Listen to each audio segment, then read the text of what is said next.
Здраво и добре дојде на новата епизода на мојот подкаст. Доколку сакаш да дознаеш која е твојата страст во животот, застани тука и продолжи да слушаш. Не е важно колку години имаш, не е важно каде си, не е важно кој си. Ако си интересираш и ако се уште не знаеш што е оно кое што е твојата страст, тогаш се наоѓаш на вистинското место. Но, исто така имај на ум дека нема да ја пронедеш и да ја живееш твојата страст само од слушање на оваа подкаст епизода. Да, ти си тој кој што е одговорен за твојот живот, но потребни ќе ти се повеќе различни вежби, како и едно лично патување, како би можел дефинитивно да ја најдеш твојата страст. Дали е навистина точно дека не знаеш што е оно кое што го сакаш? Не знаеш или не сакаш да дознаеш? Може би се плашиш да дознаеш. Многу често на психотерапија, мојот психотерапевт знае да ми каже: Не, ти точно знаеш што сакаш. Само не сакаш да ми кажеш. И што е оно што јас го правам? Многу често знам да си кажам: добро, знам дека се трудам да бидам добар клиент, да ги задоволам и терапевтот, и родителите, и другите луѓе и така натаму, но ова е нешто кое што сум го правила порано и сега сум свесна и затоа застанувам за еден момент и си велам: окей, јас не сум тука за да ги задоволам тугите потреби, тугите очекувања, туку да ги задоволам своите. Ајде сега да видам што е оно кое што не сакам да го кажам, односно да си го признам. Сосема е во ред да не знаеме што сакаме и сепак последно истражување и учење ние можеме да дознаеме што е оно што го сакаме, односно што е оно што ние не го сакаме. Дали се сеќавате на Џокси? Кога бевме мали, барам моите генерации, имаше една емисија каде што застануваше, одеше во различни училишта и прашуваше што е нешто сакаш да бидеш кога ќе пораснеш. И многу од децата кажува интересни професии, па Џокси ги носеше, не им покаже како изгледаат, а многу често дете како дете знае да каже некоја професија што нема врска со тоа што реално го сака. Па така јас памтам, мислам дека кажав дека сакам да бидам фризерка, а далеко од тоа дека нешто ми било многу желба и мерак, туку најверојатно сум го слушнала и од некој друго дете, или пак во тој момент фризерката била единствената женска личност настрана која што сум ја гледала и можеби сум ја идеализирала, ми била многу убава. Всушност таа беше млада, многу убава, ја памтам, беше многу женствена, пријатна, имаше убава фризура, убава дискретна шминка, убава се облекуваше. И токму затоа најверојатно јас сум рекла така, затоа што тоа било нешто кое што во тој момент сум го поврзала дека ако бидам фризерка ќе изгледам како неа. Дали сум денес фризерка? Не сум. Дали сум сакала? Не сум сакала. Од секогаш, од после кога порасна, сакав да бидам психолог. Меѓутоа, исто така имав една другарка која што каже дека сака да биде ракометар. И знам дека Џокси рече: чувај баскет во срцето. Кажа некоја интересна реченица која што ја запамтив, без разлика колку години сум имала, и ја однесе, мислам дека да види како играат, меѓутоа денес не е ракометарка, за жал. Односно, оно што сакам да го кажам е дека дефинитивно ние како деца, од кога растеме до сега, многу се менуваме. И кога некој ќе рече: па знаеш што сакаше да бидеш во детството, тоа сакаш да бидеш сега, не значи дека тоа е се уште страста, односно дека тоа е тоа баш професија што ја сакаме. Верувам дека секој од вас имал некои вакви желби, некои вакви интересни случаи, соништа, што е нешто сакал да биде, па некој филм ќе гледа, па ќе се инспирира и така натаму, меѓутоа да не знаеш што е оно што го сакаш и да ја бараш твојата цел и твојата работа со ништата и страст е многу стресно. И затоа сакам да споделам некои работи кои што се многу важни, кои што може да ни помогнат. Што ако не знаеме што сакаме? Како што кажав и претходно, сосема е во ред да не знаеш што сакаш. Но, ајде вака, како можеш да знаеш дека сакаш сладолед ако никогаш не си го пробала? Сосема е во ред да не знаеш. Но верувам дека секој од нас знае што е нешто не го сака. Знаеш што е оно што не го сакаш, знаеш дека не сакаш грашок. Па така, јас сум сигурна дека не сакам да бидам фризерка тука и сега. Сигурна сум дека не сакам многу да патувам. Сигурна сум дека не сакам да работам со бројки. Сигурна сум дека не сакам да носам многу високи подпетици често. Сигурна сум дека не сакам да работам со премногу луѓе. И така натаму. Значи, ова се некои работи за кои што јас сум сигурна тука и сега дека не ги сакам. Че јас не сакам работа која што има патување. Тоа не е во склад со мене, тоа не е во склад со моето семејство, семени вредности и така натаму. Сега, ова е во тука и сега. Јас сум свесна дека ова во иднината може да се промени. Јас може во иднина да застане да речам јас од штикли не мрдам. Јас од патување не мрдам, јас се гледам во авион. Меѓутоа, многу е важно да бидеме свесни дека кога ја бараме нашата страст и кога бараме нешто кое што многу не исполнува, убаво е да погледнеме во сегашниот миг, во тука и сега, кои се нашите кои се работите што ги сакаме и што не ги сакаме, односно кои се оние работи кои што се менливи или не се менливи, но најважно е да бидеме во сегашниот миг, односно да не премногу анализираме за иднината. Затоа што ако почнеме премногу да анализираме за иднината, ние не можеме да знаеме што точно ќе се случува и најверојатно никогаш нема да си ја откриеме страста. Пробајте да направите листа со работи кои што не ги сакате. Во ред, не може да знаеме што сакаме додека не го пробаме тоа. Меѓутоа, има работи кои што знаеме дека не ги сакаме, па дури има работи што знаеме дека не ги сакаме дури и ако не сме ги испробале. Напишете најмалку 10 нешта кои што не ги сакате. Секогаш е важно да бидеме свесни за работите што ние не си ги сакаме. Да се познаваме себе си е најдобрата и најмоќната алатка која што имаме во животот. Што мразам да правам? Што е она кое што автоматски ќе ме направи да сум мрзлива и да ми е досадно? Што е оно што мразам да го носам? Направете си оваа листа. Значи, што е нешто не сакам да го гледам на мене? Што е нешто не сакам да го гледам во моето обкружување и околина? Кои се тие работи кои што во моментов најмногу ме нервираат и ми сметаат? Што работите сега? Што ве нервира најмногу? Тоа се работите што не ги сакате. Супер! Направете листа и напишете. Затоа што најчесто оваа листа на работи кои што не ги сакаме всушност не носи до листата на работи што најмногу ги сакаме. Нешто друго, кое што многу помага и е идеално да се направи е да се визуализира. Многу често и самата психотерапија е една визуализација. Најчесто затоа што визуализацијата прво не носи кон свесност за тука и сега, но многу често и кон барање на одредени емоции и чувства кои што би се појавиле. Односно на одредена фигура која што ќе се појави. Како да го правите ова? Ако сте подготвени да си го менувате животот, да си ја барате среќата и да видите што е нешто го сакате, визуализацијата е нешто кое што доаѓа природно. Секое дете фантазира, секое дете визуализира. Самите игри што ги играат децата се визуализација. А јас се сеќавам дека како дете заспивав фантазирајки, некогаш со музика, некогаш не.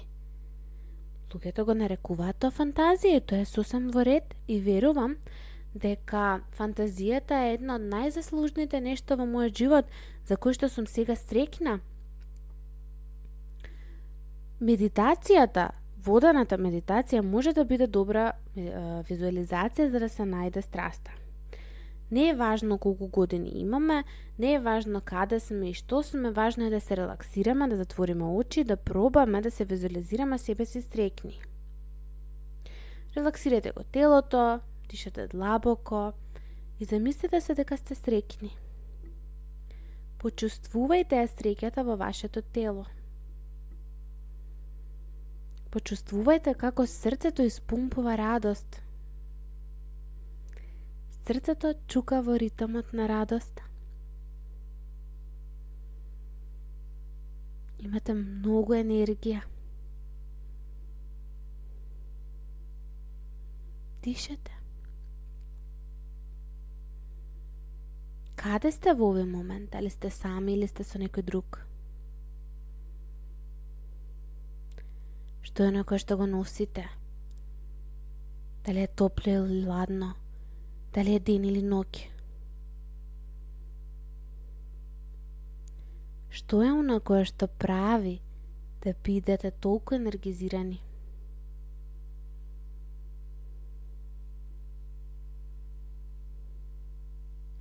Секој здив што го земате е радост и среќа. Секој здив е енергија.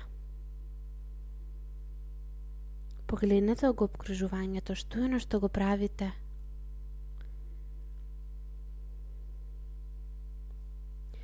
И отворете ги очите и напишете го тоа што го видовте. Ова е многу брзо. Меѓутоа направете си го надолго, на широко сами. Размислете. Каде на вистина сакате да се гледате, каде на вистина имате многу енергија. Кога јас ја правев оваа вежба на терапија, бев обкружена со многу цвеќиња, растенија, бев сама, со многу природна светлина, пишував и бев со компјутер. И сега, ако се вратам назад, не очекував пандемија, меѓутоа така и завршив. Онлайн, со клиенти, сама, обкружена со цвеќиња, во канцеларија, со природна светлина и буквално тоа што сум го видела тогаш сум успеала да го направам и сега, со тоа што тогаш можеби малку повеќе визуализирав пишување и тоа е се уште нешто кое што ми е страст. Но во тука и сега не е нешто кое што може да ми донесе доволен приход за живот и така натаму, односно има уште нешто кое што е моја страст и ми исполнува. Ова ви го споделувам затоа што сакам да знаете дека секогаш ние сме тие кои што имаме моќта да се промениме. И фала Богу што е тоа така. Како си ги следиме емоциите, ние можеме да се менуваме и нормално не веднаш, меѓутоа со текот на годините да растеме, а емоциите секогаш нас не следат кон среќа. Визуализирате секогаш кога сте изгубени. Визуализирате совршената јас, совршениот живот, совршената работа и точно во тој момент може да видите што е што го сакате или не го сакате. И затоа терапевтите многу често викаат ајде ќе правиме на водена фантазија или водена визуализација или медитација без разлика, затоа што тоа е природниот начин на кој што ние може да видиме подлабоко и фантазијата всушност има многу длабока, многу длабока цел. Никогаш не си губивајте детето во себе. Фантазирајте и растете заедно со него. Следниот чекор е да се најде што е на кое што ви дава енергија. Ако имате листа од нешто кој што не ги сакате и фантазија од совршениот ден, совршената работа и така натаму, што е на кое што да ви дава енергија? Што е она кое што ви помага да ги решавате проблемите, да учите нови работи, да вежбате, да разговарате со луѓе, да помагате на други, да правите нешто, да организирате. Например, нештото кое што најмногу мене ме енергизира е да помагам на другите. Сега, тоа не значи дека е само една професија. Во текот на годините јас сменив многу интереси, но нешто кое што не го сменив е тоа дека мојот главен интерес, главното поле кое што ми дава енергија е помагање на другите. Сега, јас сум одлучила да станам психолог и да станувам психотерапевт, лайф коуч и така натаму, но тоа не значи дека е единствената помагачка професија. Колку други има кои што помагаат на другите? Значи, јас не сум можела да ја задоволам мојата потреба само преку учење, тоа морало да биде во контакт со другите луѓе. И не значи дека нема да имам некои други работи кои што ги правам. Сега, она што сакам да го донесеме, не ја сменив целта, го сменив планот во текот на животот. Односно, ние вака или онака никогаш не ја менуваме целта, само го менуваме планот. Сум можела да станам психијатар, да запишам медицина. Сум можела да станам правник, да станам адвокат или да бидам судија. Сум можела да станам медицинска сестра. Значи, постојат многу хумани професии кои што помагаат на другите, односно во суштина секоја професија помага на другите, но мене ми било примерно помош за ментално здравје, добросостојба и така натаму, и затоа некако овие професии ги наброев, но дека од друга страна сите професии помагаат на другите, сите професии се во контакт со луѓе. Нешто што е за луѓето. Нешто друго кое што многу ми помогна и верувам дека на секој може многу да му помогне е да се заборави на скромноста. Кога се обидуваме да се најдеме страста во животот, скромноста дефинитивно не е некоја особина која што се бара. Свесноста за себе си, за своите квалитети, да, меѓутоа не е скромноста. Доколку сме израснати да бидеме многу скромни, многу често може да се плашиме да бараме од животот работи, односно да не си дозволиме и да се чувствуваме засрамено доколку сакаме нешто повеќе. Доколку сакате да си ја пронајдете страста и да успеете, мора да се заборави одреден период на скромноста, односно да барате уште. Трикот тука е да се биде среќен со оно што веќе се има, но да не се плашите да барате нешто повеќе. Значи, среќна сум тука и сега со ова што веќе го имам, но јас во иднина сакам да постигнам многу повеќе. Јас сум среќна и сега, ќе бидам среќна и без тоа, но јас не сум лоша личност ако сакам нешто повеќе.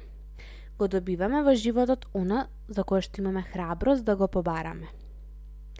Ако побараш повеќе, ќе добиеш повеќе.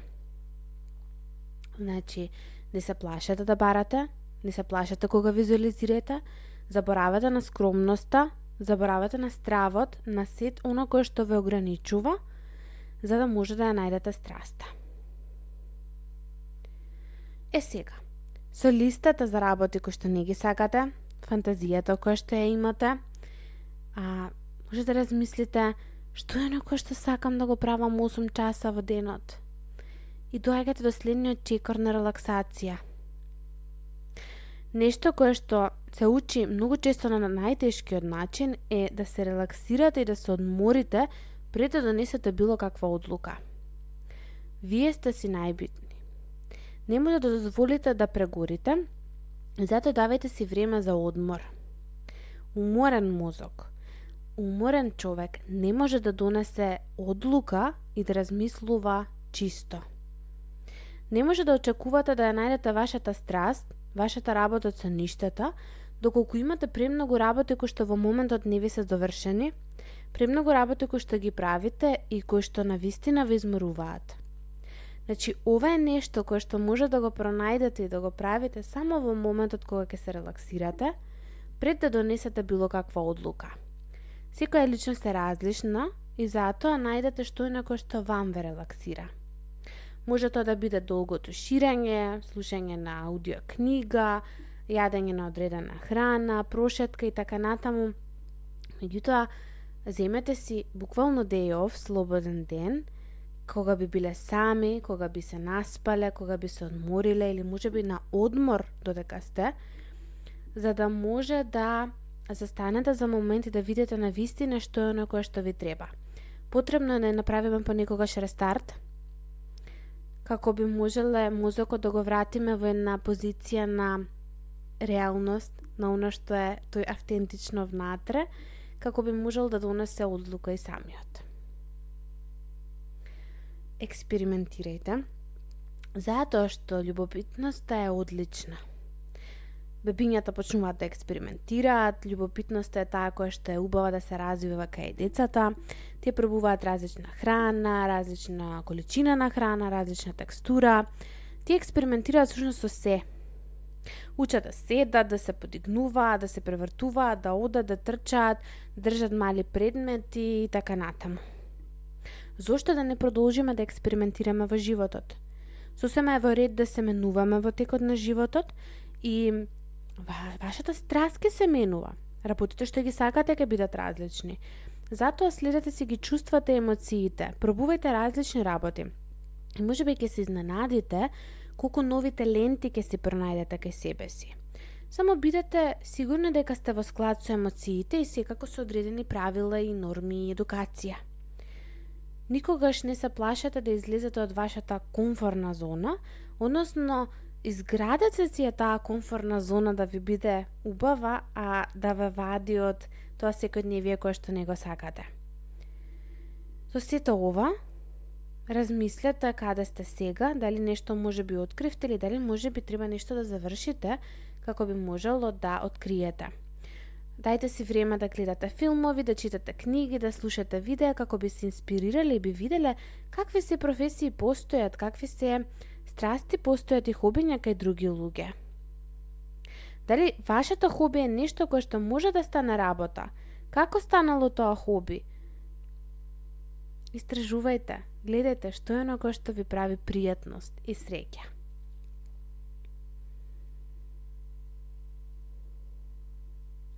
Многу често луѓето мислат дека не знаат што сакаат или дека не знаат што прават, а веќе имаат хоби.